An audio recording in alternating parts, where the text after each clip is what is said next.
Joker was released in 2019 by Warner Brothers Pictures and is directed by Todd Phillips and stars Joaquin Phoenix and Robert De Niro.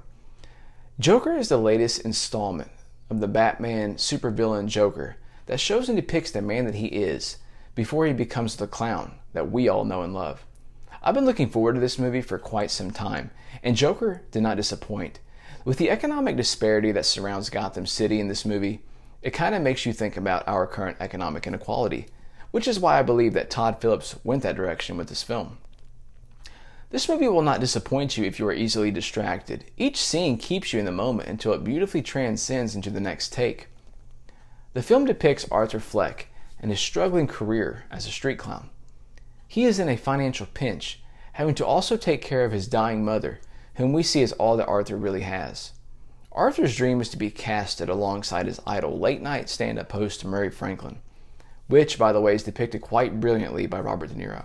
And we see what joy and happiness this show brings to his life throughout the film. Joaquin Phoenix beautifully displays an Arthur Fleck who is deeply troubled and struggling to make it. In a lot of ways, you get to really empathize and understand the emotion for this character and feel for him, because even though a lot of us aren't as mentally unstable as Arthur Fleck, we still to some degree can empathize and relate to what it's like to be judged based on maybe a physical disorder or feel the low end of the financial status totem pole. Phoenix truly was outstanding at making you feel what this Joker was feeling. The release of Joker did not come without some forms of controversy. In an age where shootings sadly happened, there were fears by some of the media that the Joker film would inspire violence and lift up the character of the Joker, leading many to follow copycat kills in his footsteps. In an article from The Atlantic's David Sims, he wrote that much of the unease over this particular film seems rooted in two disconnected things. First, the specific online fandom for the Joker character as a standard bearer for rage, and second, the horrific Aurora shooting, which took place at a screening of the Batman movie The Dark Knight Rises in 2012. I can personally see where some would feel that this film could in some degrees inspire violence. At the end of the day, however, this movie is a fiction, and the violence are in no way to be praised or glorified. This led Warner Brothers to release a statement saying that Warner Brothers believes that one of the functions of storytelling is to provoke difficult conversations around complex issues. Neither the fictional character Joker nor the film is an endorsement of real-world violence of any kind. It is not the intention of the film, the filmmakers, or the studio to hold this character up as a hero. Now I want to get into a couple of spoilers. So if you haven't watched this movie yet, please know that you have been warned. For me, the first half of the movie was the best part. It was non-stop action and information that greatly kept you entertained. I did not find a dull moment in the first half of this movie. Todd Phillips brilliantly gives you a Gotham City that is in economic uncertainty, much like our own economy after the effects of the Great Recession. Unfortunately, a lot of people are feeling economically vulnerable, but Todd Phillips does such a great job at showing this. Joaquin Phoenix is and has been one of my favorite actors since Signs and The Gladiator. He does a great job playing a Joker that we have not yet seen. But having said that, I want to mention that even though I believe his Oscar win for the role is justified, I still think the best Joker was Heath Ledger in The Dark Knight, and consider that still to be my favorite Batman movie to this day. It was and is the best movie, though, that I have seen since Avengers Endgame.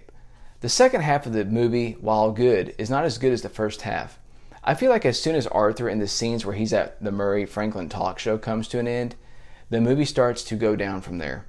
It's still good, don't get me wrong, but it loses that momentum the first half had. I do like that this film made you think that Thomas Wayne and Penny Fleck may have had an affair. That would make Bruce and Arthur half-brothers. The movie, though, makes us aware that Arthur is adopted and that Penny was once a patient at Arkham Asylum, which eventually leads to Penny's death. Is she really his adopted mother? The movie seems to want you to think so. It should be stated that the man who portrays Thomas Wayne in the film, Brett Cullen, stated that he kept the idea that he indeed did have an affair with Penny Fleck and fathered Arthur, which is very interesting. Another thing that I liked was how you think that Arthur and Sophie have a thing going on, yet it's all an illusion. We think the dates and her seeing Arthur are all real, except that they're not. I like that, and it took me for a little surprise. Did Arthur kill Sophie is the question. It leaves you wondering. Maybe he let her live like he did Gary, his former work colleague, who treated him nicely, which, by the way, was to me one of the best scenes in the whole movie. That scene where Arthur Straight kills his work partner Randall, but spares Gary, was epic and really showed Joaquin's talent. That scene was one of the best scenes in the whole movie. Near the very end, though, when Gotham is all in chaos, while some may have liked that ending, I did not really care for it all too much. I think there could have been a better ending to it, honestly, but that is just me. I would give Joker an overall critic scale of 8 out of 10. It was overall a great film, and I think that Joaquin did a great job, and this movie was such an upgrade compared to the last DC movies that featured Ben Affleck as the Batman. You know, Batman, to me, has and always will be the greatest superhero. The series franchise, not only does Batman have all the toys and is probably one of the more realistic superheroes, but the villains are what make Batman. And while I appreciate some of the Avengers and Marvel movies, none of the villains or stories, when they're done correctly, and not the latest Ben Affleck movie, compared to the Batman series. I've been a fan of Batman since the 90s, when I first started watching the Michael Keaton and Jack Nicholson '89 release from Tim Burton. But then the animated series really hooked me on Batman, and I have been obsessed ever since. I think Joaquin Phoenix in this film was brilliant, and the only person that I think that could do a Joker role maybe almost as well would be Willem Dafoe.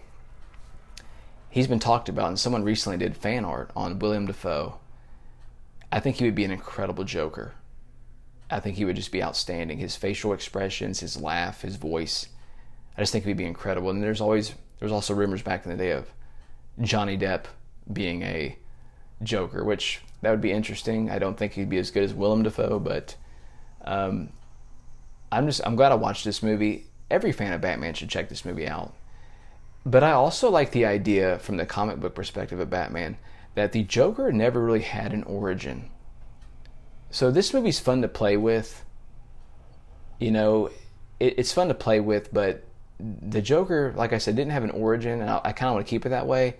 There have been rumors and talks about a sequel to this movie, but I just can't see there really being a sequel. But money does talk in Hollywood, so maybe there will be a sequel. Joaquin Phoenix or Todd Phillips have not mentioned anything of the sort. It was just planned to be a one standalone movie.